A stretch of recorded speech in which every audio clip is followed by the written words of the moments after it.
Welcome back, fellow reefers. My name is Sean, and today we are talking about the importance of maintenance in your reef tank.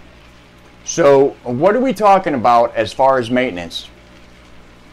Is it glass cleaning or vacuuming your sand? Actually, no. Visually, you will do this because you can see that your tank starts to look ugly. What we are talking about today is the silent killer. Pump maintenance, heater maintenance, skimmer maintenance, wave makers, things with working motors. Now, how is this a silent killer? Well, after time, let's say a return pump, for example, the pump starts to get dirty and now the pump impeller starts to slow down. Well, that's not going to be the killer. What will be is when you are dosing or using a calcium reactor and it's constantly dosing every second of the day, or your programming for 2-part just runs like normal.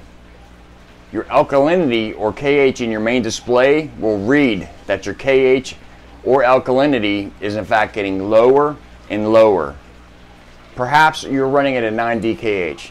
By the next week, you're at 8.5.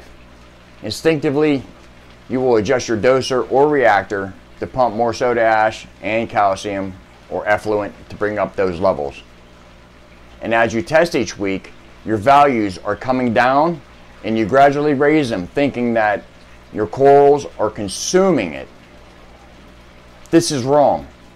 They are not consuming it, and after time, especially if you do not have a testing routine, your swing will be so low that corals will start dying. Now, as you can imagine, after time of doing this, you're going to get precipitation inside your sump. And the more you keep raising your dose, the more you're going to get. So let's take a perfect example of that from my aquarium. As I was saying before, after time and raising my dosage, what was happening was precip. And I was scratching my head like, why is this doing this? A calcium reactor is known to have so much less precipitation than a 2-part solution. My second warning sign starts to show up. My external overflow starts to seem like it's getting air bubbles trapped in the top section of the arch. This is due to reduced return flow. There is not enough water being pumped to the display from the sump as there once was, allowing more water to push the water through the overflow.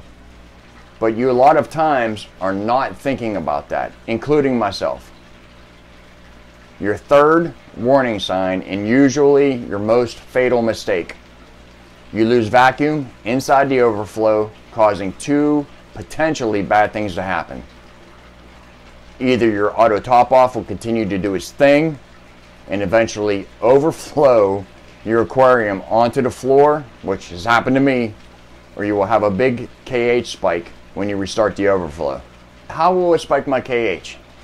Let me explain. While your return pump has slowed down enough to cause the overflow to stop working, your calcium reactor or auto dose for your 2-part has not.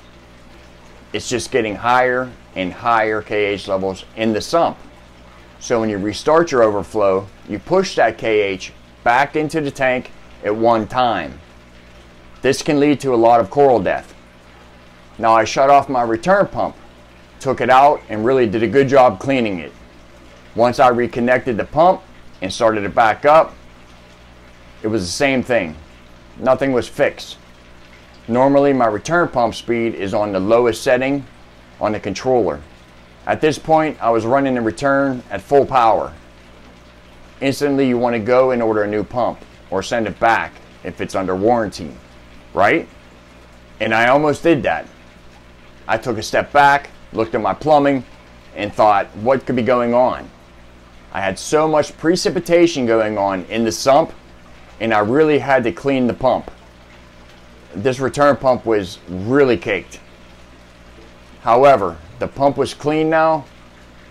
Reefers, maintenance goes well beyond your pumps. Do you see this? This was the culprit. It is my flow valve, which stops a back siphon. What has happened is inside the valve, precipitation has built up over time As the pump itself got weaker, the valve was closing little by little. Precip kept getting worse and worse until it could barely even open. I could not even get my finger to push the valve open. I completely have taken this off my system for now. What I should have done was install unions on both ends, and I recommend everyone with a new build to incorporate unions on these valves. Well, I would place unions wherever you think you will need to maintenance anything for your aquarium. You could turn off your return, take off the valve and clean it, then reinstall it monthly if you wanted to. I in fact don't need it. When we turn off the return pump to simulate a power outage, the water level drops in the main and breaks the siphon. We also took off the gyro wave makers and gave them a very good soak in 50/50 water and distilled white vinegar. We took off the 2-part doser, being it was not being used, and cleaned that up and put it away for the frag tank later on in the future. Changed our DI resin, changed our first stage of fleece, and changed carbon in our 2-stage reactor behind me, right here. Look around at your setup. There is always maintenance to be done, even if it's cleaning up salt creep or dust.